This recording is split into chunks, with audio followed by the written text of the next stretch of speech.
नमस्कार. आता आपण पाहत आहोत गणेश पुराण क्रीडाखंड अध्याय 62. तत्पूर्वी गणपतीची प्रार्थना. गणाधीश जो ईश सर्वा गुणाचा, मुळारंभ आरंभ त्या निर्गुणाचा. नमो शारदा मूळ तत्वारवाचा, गमू पंथ आनंत या राघवाचा. जय जय रघुवीर समर्थ, जय गणपती गुणपती गजवदना. आज तुझी पूजा देवा गौरी नंदना, जय गणपती गुणपती गजवदना. आता मागच्या अध्यायामध्ये आपण पाहिलेलं आहे, महोत्कटाने देवांतकाचं शिर उडवलं आहे. एक त्याच्या आईवडिलांच्या दारात पडलं आहे आणि एक बायकोच्या महालासमोर पडलेला आहे. त्या एक शिर तिकडे पडलं का हात तिकडे पडला असं काहीतरी झालंय. हो, हात तिकडे पडला आणि शिर आईवडिलांच्या दारामध्ये पडलं. मग आता पुढे काय झालं? अध्याय 62. नरांतकाच्या वधाचा सूड. नरांतकाचा पिता रौद्रकेतू आणि माता शारदा बसलेले असताना अंगणामध्ये एकाएकी त्यांच्या पुत्राचे शिर त्यांच्या पुढ्यात येऊन पडले. पुत्राचे मस्तक पाहून त्यांना अतिशय दुःख झाले. त्यांनी आपल्या पुत्राला बोलविले, दुसऱ्या पुत्राला देवांतकाला बोलविले आणि ते शिर दाखवले. ते पाहून त्यालाही दुःख झाले. मग तो रागाने बेभान होऊन वडिलांना म्हणाला, त्या महोत्कटाला मी केळीच्या कोंबाप्रमाणे खुडून टाकीन. त्याच वेळेस मी माझ्या भावाचे उत्तर कार्य करीन. केळीचा कोंब म्हणजे बघा, अगदी छोटा असा केळीला कोंब फुटलेला असतो, त्याच्यापासून पुढे दुसरी केळ तयार होणार असते. तर तो कोंब कसा खुडायला सोपा असतो, त्या कोंबाप्रमाणे मी याला खुडून टाकेन असं सांगितलेलं आहे. तरच मी माझ्या भावाचं नंतर उत्तर कार्य करेन, अशी प्रतिज्ञा करून देवांतकाने एक मोठी गर्जना केली व आकाशात उड्डाण केले. त्याच्या सेवकांनीही आकाशातील उड्डाण पाहिले आणि ते पण उड्डाण करून काशीराजाच्या नगरापाशी आले. त्यांनी नगरास वेढा दिला. तेव्हा नगररक्षकांनी ते वृत्त काशीराजाला कळविले. इथे हा अध्याय समाप्त. ओम गम गणपतये नमः. आता याच्या पुढचा अध्याय 63. देवांतकाशी युद्ध. देवांतकाच्या सैन्याचा नगरास वेढा पडला आहे हे पाहून राजा भीतीने कापू लागला. तो विनायकाला म्हणाला, हे देवा, तू आजपर्यंत जसे आमचे रक्षण केलेस तसेच तू आताही कर. ते ऐकून विनायक महोत्कटाने आपले बालरूप टाकून विशाल रूप धारण केले. सिद्धीला आपल्या 7 सख्या व मोठे सैन्य निर्माण करण्याची आज्ञा त्याने केली. तेव्हा सिद्धीने अणिमा, गरिमा, लगिमा, प्राप्ती, प्राकाम्य, वशिता आणि ईशिता या निर्माण केलेल्या आहेत. आता ह्या आहेत आपल्या अष्टसिद्धी. त्यातली एक सिद्धी आहे अणिमा, गरिमा, महिमा, लगिमा, प्राप्ती, प्राकाम्य, वशिता आणि ईशिता अशी ह्या सिद्धींची नावं आहेत. या सिद्धी निर्माण करून प्रचंड सैन्य निर्माण केले. ते घेऊन विनायक देवांतकाशी युद्ध करू लागला. तेव्हा ते भयंकर युद्धास प्रारंभ झाला. रक्ताच्या नद्या वाहू लागल्या. राक्षस सैन्य भराभर मरून गेले. पण जे राक्षस मरत त्या राक्षसांना दैत्याचा गुरु शुक्राचार्य जिवंत करी. ही गोष्ट जेव्हा गजाननाच्या लक्षात आली तेव्हा त्याने आपल्या ईशिता नामक सिद्धीच्या क्रोधापासून एक कृत्या निर्माण केली व ती शुक्राचार्यावर सोडली. तिने शुक्राचार्यास उचलून बर्बर देशात टाकले. आता या अध्यायामध्ये रेफरन्स आलेलाच आहे, म्हणून थोडीशी आपण अष्टसिद्धीची माहिती घेऊया. नुकतीच हनुमान जयंती झाली आहे आणि त्या निमित्तानं अष्टसिद्धीची माहिती आली आणि हनुमंताला ह्या सर्व सिद्धी कशा प्राप्त आहेत ते उदाहरणासहित आलं होतं.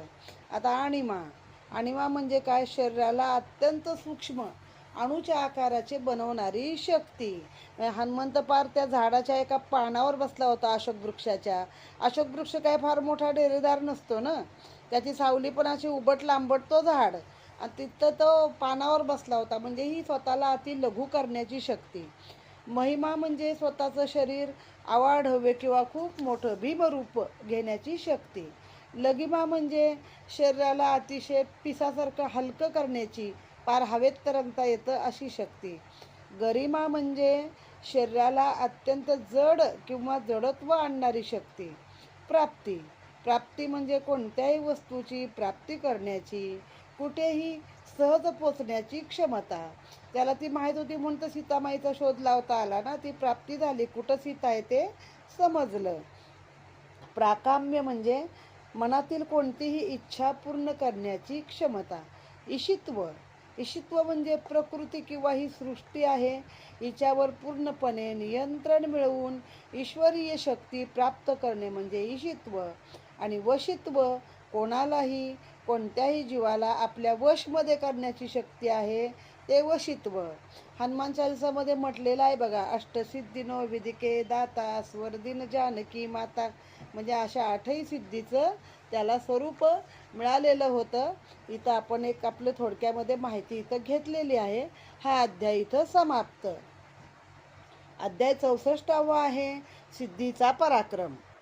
आता आपण पाहत आहोत अध्याय 64, सिद्धीचा पराक्रम. मागच्या अध्यायामध्ये मी अष्टसिद्धी म्हणजे काय आणि त्यांचं महत्त्व सांगितलं होतं. तिथे त्यांनी ती जी ईशिता नामक सिद्धी आहे तिच्या क्रोधापासून एक कृत्या निर्माण झाली. कृत्या म्हणजे एक प्रकारची राक्षसीच. आणि तिनं काय केलं, शुक्राचार्यांना उचललं आणि बर्बर देशात नेऊन टाकलेलं आहे. आता पुढचा अध्याय आहे सिद्धीचा पराक्रम. देवांतकाचा सेनापती कलांतक. बघा, हे नरांतक, देवांतक, कलांतक म्हणजे सगळ्याचा अंत करणारे. देवांचा अंत करणारा, नरांचा अंत करणारा, कलेचा अंत करणारा, असे ते अंत हा शब्द येतो त्याच्यामध्ये. दैत्य आणि प्राकाम्या सिद्धी यांचे युद्ध सुरू असताना कालांतकाने सिद्धीचा पराभव करण्याची वेळ आणली. प्राकाम्य आणि दुसरा दैत्य, सप्तसिद्धी होत्या, अष्टसिद्धी, त्या सगळ्या गजाननाच्या बाजूनी दैत्यांशी लढत होत्या. आता त्याच्यामध्ये काय झालं, कालांतकीयाने सिद्धीचा पराभव करण्याची वेळ आणलेली आहे. ते पाहून वशिता म्हणजे काय, आपण मगाशी पाहिलं, वश करता येतं कुणाला, ती वशिता. वशिता नामक एका सिद्धीने एका पर्वताचे शिखर कालांतकाच्या डोक्यात मारून त्यास ठार करून टाकलेले आहे. तेव्हा मुसल, भल्ल आणि मणिमान हे राक्षस पुन्हा प्राकाम्य सिद्धीशी युद्ध करायला निघाले. म्हणजे आता पुन्हा त्या वशितेने एकदा त्या एका दैत्याला मारलं तर हे त्या सिद्धीशी तिघं राक्षस युद्ध करायला आले. तेव्हा ईशिता वगैरे आदी सिद्धींनी मिळून या 3 राक्षसांना आणि इतर सर्व राक्षसांना ठार केले. अशा रीतीने 3 दिवस युद्ध झाल्यावर देवांतक स्वतः हाती खड्ग घेऊन देवसैन्यामध्ये घुसलेला आहे. जो कोणी समोर येईल त्यास तो मारू लागला. हे पाहून देवसैनिक भ्याले व ज्यास जिकडे वाट दिसेल तिकडे ते पळू लागले. तेव्हा सर्व सिद्धींनी एकवटून देवांतकावर वृक्ष पाषाणाचा वर्षाव केला. आता सिद्धी म्हणजे खरं या स्त्रिया बरं, पण त्या घाबरल्या नाही. पण दैत्य मात्र इकडं देवाचे बाकीचे सैनिक मात्र इकडं पळू लागलेले आहेत. मग आता याने काय केलं, वृक्ष पाषाण जे काही हातामध्ये मिळेल त्याचं माघार न घेता वार केलेला आहे त्या दैत्य सैन्यावरती.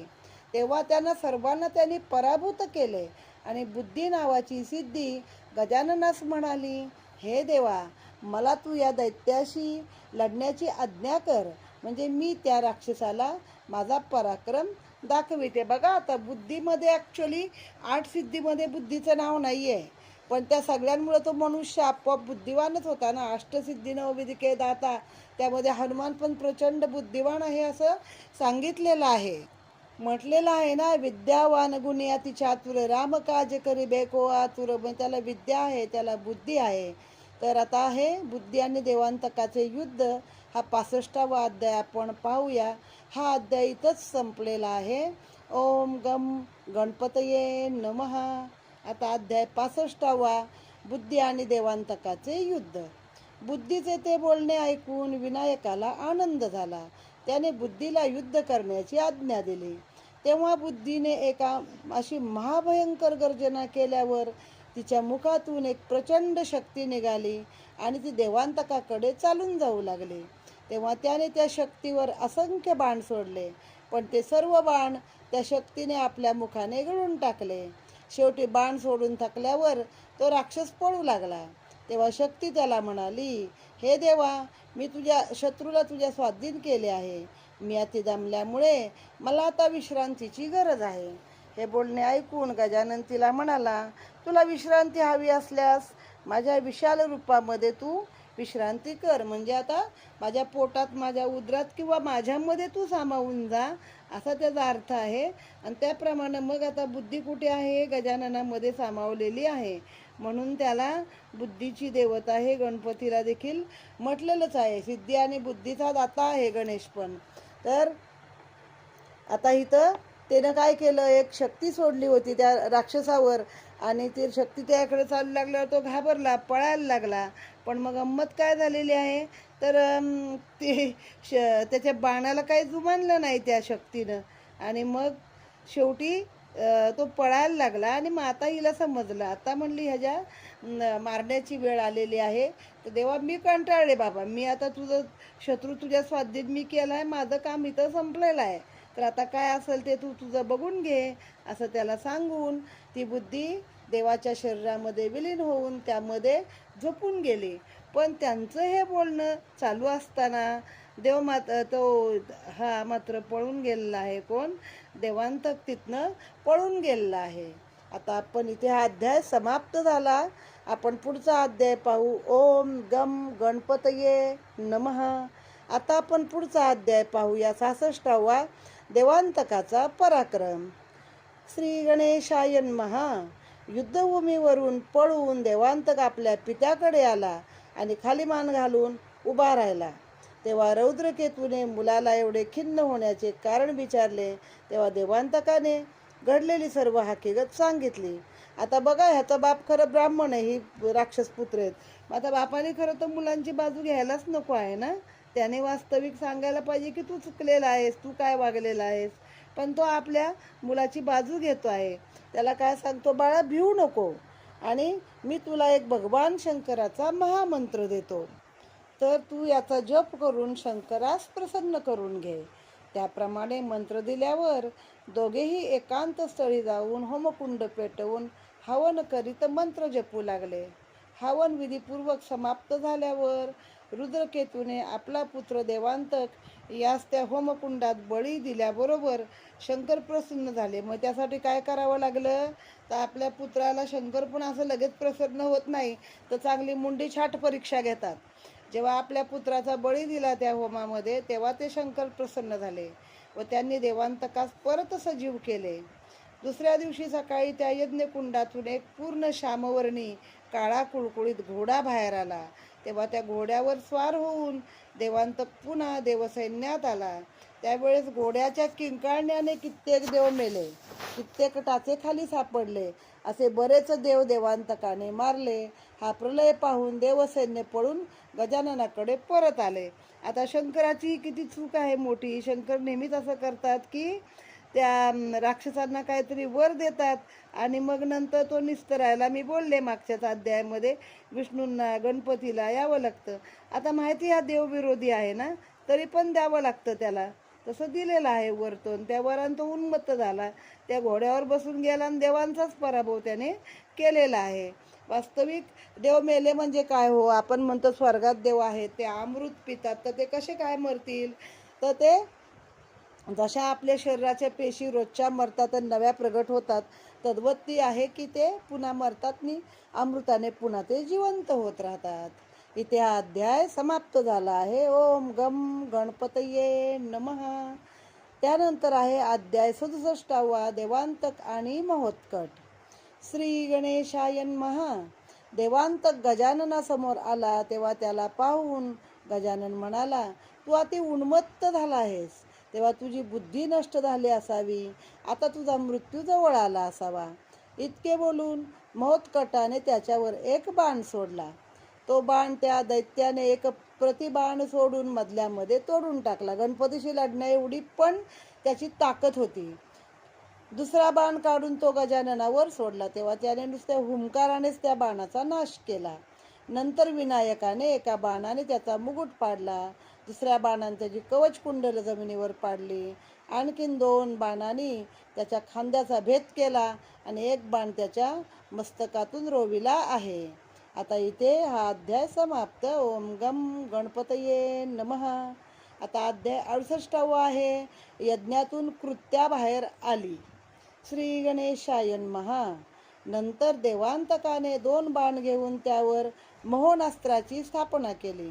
ते दोन्ही बाण सोडले तेव्हा त्यातील एक सिद्धीच्या सैन्यात तर दुसरा विनायकाच्या जवळ येऊन पडला. तेव्हा त्या सर्वांना मोहनिद्रा झाली. म्हणजे असे पण बाण असतात. जसं आता एक लाफिंग गॅस आहे बघा आपल्या विज्ञानामध्ये, की तो गॅस फुंगवला की लोक उगाचच हसायला लागतात. तसा तेव्हा हा मोहनिद्रेचा बाण होता, की माणसांना सगळ्या झोपच येणार, मोहमायेत पडणार, आपण काय करतोय ते त्यांना समजतच नाही. अशा प्रकारचे देखील बाण तेव्हा पण होते आणि आत्ता पण विज्ञानामध्ये शोध घेतला तर सापडू शकतात. व त्या बाणाने काय झालं, सिद्धीचं सैन्य पण झोपलं, गणपतीला पण मोहनिद्रा आली. मग झालं, दैत्यानं मोठा आनंद झाला. हे सर्व पाहून त्या दैत्यास मोठा आनंद झाला आणि पुढील यश साध्य करण्यासाठी होम हवन करण्याचा त्याने विचार केला. त्यासाठी त्याने भूमीची शुद्धी करून त्रिकोणी कुंड मांडले. अग्नी पेटवून अभिचार कर्मास स्थापना केली. अग्नीसमोर नग्न बसून, म्हणजे आता ह्यांचा हे पण कसा क्रूर असायचा, वेगळ्याच प्रकारचा तो त्यांचा हे असायचा, यज्ञ असायचा. आता रावणाने पण केला होता बघा, राम रावणाच्या युद्धात आहे, आणि बिभीषण तर तो यज्ञ करायला जाऊन नग्न बसला होता आणि मग तो मारुतीने आणि त्याच्यासोबतच्या लोकांनी जाऊन त्या यज्ञाचा सगळं विनाश केलेला आहे. तसा इथं पण हा नग्न बसला आहे. बरं, यांची आहुती कसली असते, मांस आणि दारू बिरू असली आहुती असते.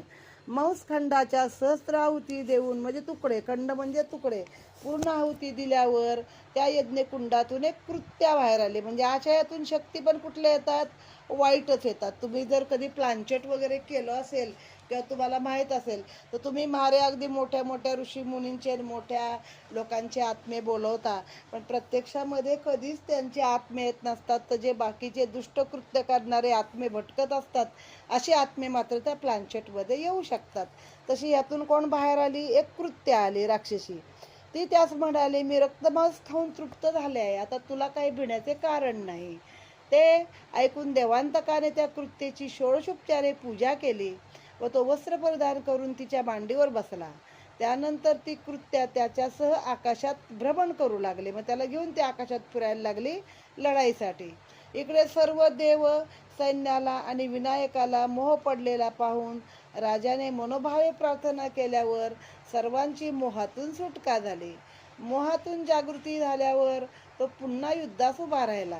त्याने एका बाणावर घंटास्त्र, दुसऱ्या बाणावर खगास्त्राचा उपयोग करून त्यातील एक बाण आपल्या सैन्यातील, दुसरा बाण राक्षसावरती सोडलेला आहे. तेव्हा देवसैन्यात घंटानाद झाला. घंटास्त्र का प्रेरित केलं, तर देव सगळे निद्रेने मोहित झाले होते ना, त्यांना जागं करायसाठी घंटास्त्र सोडलं. मग त्या घंटा जशा वाजू लागल्या तसे मोहाने निद्रिस्त पडलेले देव सगळे जागे झाले आहे. आणि दुसरं आहे खगास्त्र. खग म्हणजे पक्षी किंवा प्रत्यक्षात गरुड किंवा हजारो पक्षी होतात आणि ते राक्षसी मायेचा नाश करतात, राक्षसांना पण खाऊ शकतात असे पक्षी. आणि ते युद्धात सिद्ध झाले. खगास्त्रामध्ये हजारो पक्षी निर्माण झाले, त्यांनी राक्षसी मायेचा नाश केला आहे. इथे हा अध्याय समाप्त झाला आहे. ओम गम गणपतये नमः. आता पुढचा अध्याय आहे 69. कृत्या युद्धाला आली. श्री गणेशाय नमः. आपल्या मायेचा काहीच प्रभाव पडत नाही हे पाहून देवांतकाने धनुष्यबाण हाती घेतले व तो विनायकाशी युद्ध करू लागला. त्याने हजारो बाण सोडले, पण विनायकांच्या सर्व बाणांचे मधल्यामध्येच खंडन केले. त्यामुळे त्यास संताप येऊन त्याने अभिचार कर्माने स्थापन केलेली कृत्या विनायकावरती सोडली. तेव्हा सिद्धीने पुढे येऊन त्या कृत्येच्या झिंज्या धरल्या, पण ती कृत्या मोठ्या युक्तीने सिद्धीच्या हातून सुटली. त्यामुळे सिद्धी चवताळून देवांतकावर चालून गेल्या. सगळ्या सिद्धी चवताळून देवांतकावरती गेल्या का तर कृत्या निसटली हातातनं. जय होत नाही असे पाहून रौद्रकेतूने आसुरी मायेने मायावी आदिती निर्माण केली. आता बघा हा रुद्रकेतू कसा आहे, आपल्या मुलाला समजवायचं सोडून उलट त्याने अजून मायेनं दुसरी एक आदिती निर्माण केली. आदिती ही देवांची आई आहे. व ती राक्षसांबरोबर युद्धभूमीवर पाठवली. राक्षस त्या मायावी आदितीची विनायकाच्या समोर विटंबना करू लागले.